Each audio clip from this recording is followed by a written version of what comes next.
Alright, part 3 on buying a John Deere mower. So the first part was basically terminology. The second part of this series was what things you should look for in a garden tractor or mower. And the third part is going to be what should I pay, or how do I balance affordability and functionality. I think probably the key thing here is you have to balance age and functionality.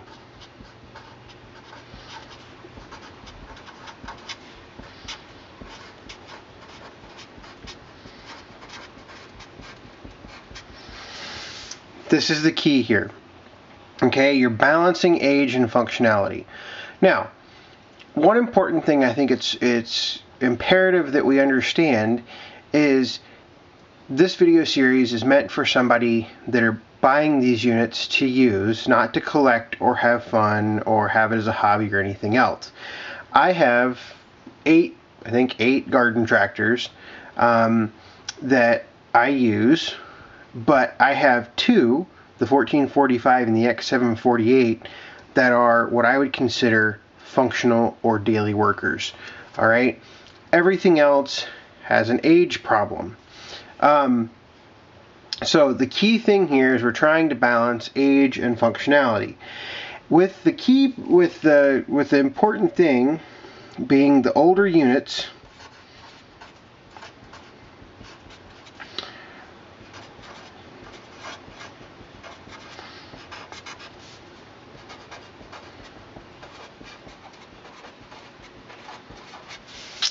Older units will require an increase in maintenance costs, and they will also be less ergonomic.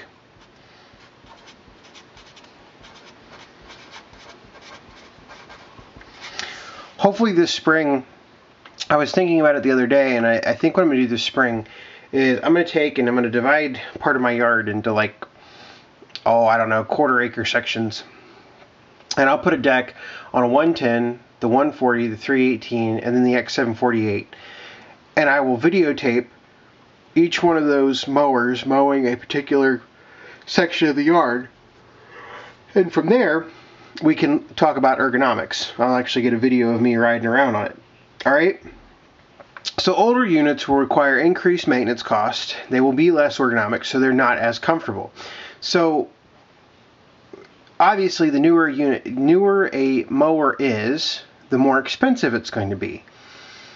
So a lot of folks think, okay, I'm going to go out there, I'm going to buy the mower, and then I'm going to add attachments on. A lot of times that's actually a more expensive option. All right. The reason that's a more expensive option, we're going to take and we're going to lay out some a couple hypothetical situations. Okay. First up, we're going to take and we're going to say, after a bunch of consideration, you have decided that you need a John Deere 445 garden tractor. All right. Or you need a 425 or you need a 455. We're going to lump all those in together. Okay. You're looking for a 54 or 60 inch deck.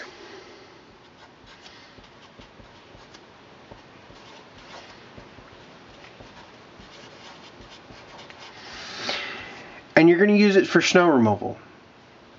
So what you do is you start cruising on Craigslist, and you're cruising on Craigslist and you can't find anything you really like, except there's just one mower and you're desperate for a mower, and so you decide you're going to pay $3,500 for this. You buy it from little old man that swears he never put any more than 100 hours on it every summer and left the key on, or some sad story like that, and you decide you like it. So you paid $3,500 for this 445. Okay, and I'm not saying that $3,500 is the correct price to pay for a 445. You'll have to do your own research on that. I'm just talking hypothetical numbers. So now you've got a 445, and you say you've got a 54 or 60 inch deck for $3,500, and now you want to use it for snow removal. Well, guess what? Now you got to go find a 47 blower, and you got to buy it along with the quick hitch. So how much is that going to add? Well, if you're buying a 47 blower,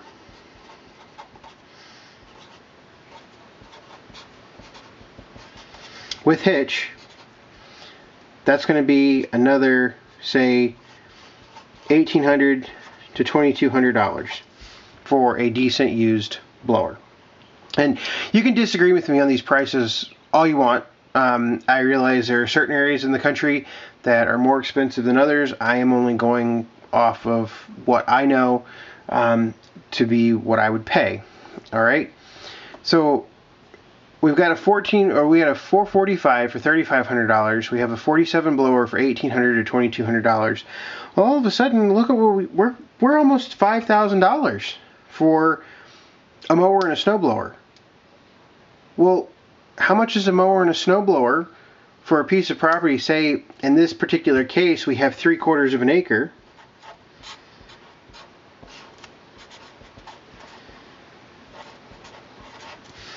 We have 3/4 of an acre. Do we really need to spend $5,000 on a 440 or a 445 and a 47 blower? Or maybe there's something else we can do. Why don't we balance functionality? Are you really going to need this for 3/4 of an acre? Well, possibly. If you want to add a tiller, you want to get all hypothetical, and you want to add a front end loader, and you want to keep, the list just keeps going on and on and on about what you want to add, when in reality, you're probably going to stop here for at least a couple years. Well, what happens if we go look at a 345? Same vintage. You can still get a 54-inch deck. Okay? You can get that for, oh gosh, probably $2,500 or less. And then you can pick up a single stage snowblower. Those are 46-inch, I think.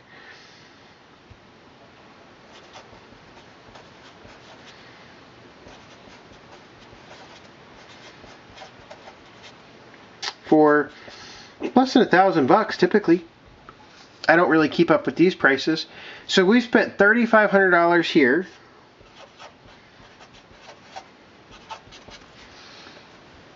On this 345 setup. Or we've spent, you know, $5,500.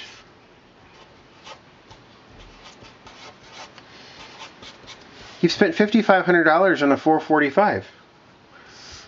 That's a pretty stark contrast. That's $2,000 different, and these two machines will functionally do the same thing for a 3/4 acre piece of property. Now, I'm not saying that this is going to play out right every time, but you see how those numbers work? Yeah, if you're any, and I'm just going to use the term red-blooded American male here, you're probably going to want this, right? Because it's big and bad. It's got big, 26, 12, 12 tires. It's got a big, powerful gas engine, and you can put a 47 blower in it, and you can go out and you can blow your driveway, and then your neighbor's driveway, and everybody else's driveway in the neighborhood.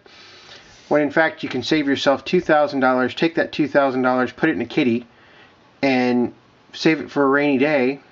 And what can you do with that $2,000? Well, guess what? You can rent tillers. You can rent any other piece of equipment that you would normally have here. You can rent with that $2,000, and you'll save quite a bit of money in the end. So that's my point of this video. Balance what you think you can afford and what you think you can pay with functionality. I'm going to give a couple more examples on a new piece of paper. All right, I'm going to try to demonstrate, instead of just functionality, we're going to try to demonstrate age here. All right, so we're going to take two machines. So you're still going to have that 3/4 acre piece of property, and you still have mowing and snow blowing to do.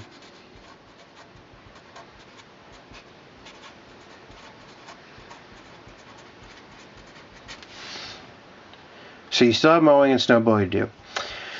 Well, you run across this, what you think is a fantastic deal on a John Deere, a 1989 John Deere 420. All right, so let's list off the specs. You got a 20 horsepower Onan engine. Those are good engines, in my opinion. You've got H3 hydraulics. you've got a, let's just say we're going to compare 60-inch decks here. 60-inch decks. And then we're going to go ahead and we're going to give this unit a 47 snowblower. Alright. Now, same time you've been offered a 445, which is going to have a 22 horsepower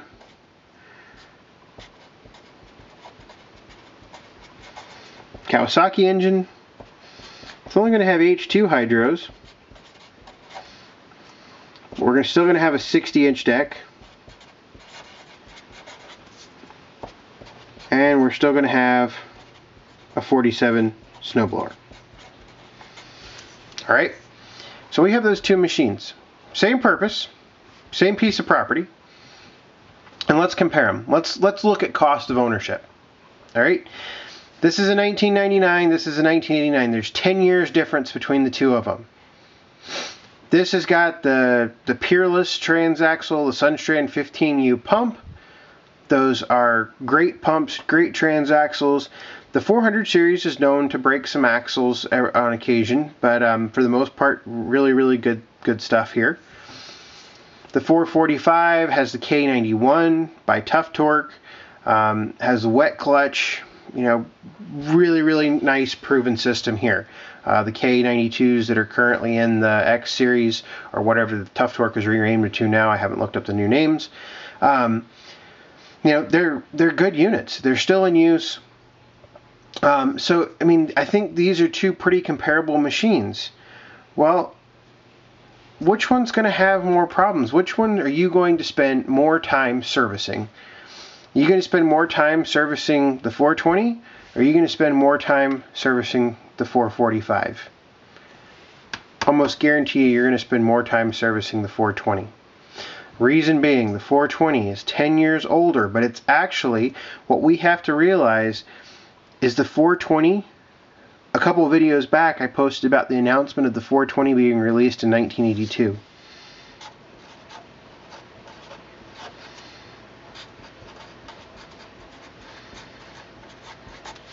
(1982) technology. The 445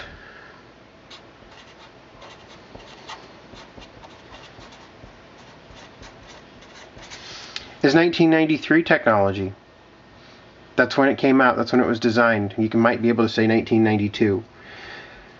So there's lots of changes in there. Well, guess what? I almost always see somebody talking about carb problems.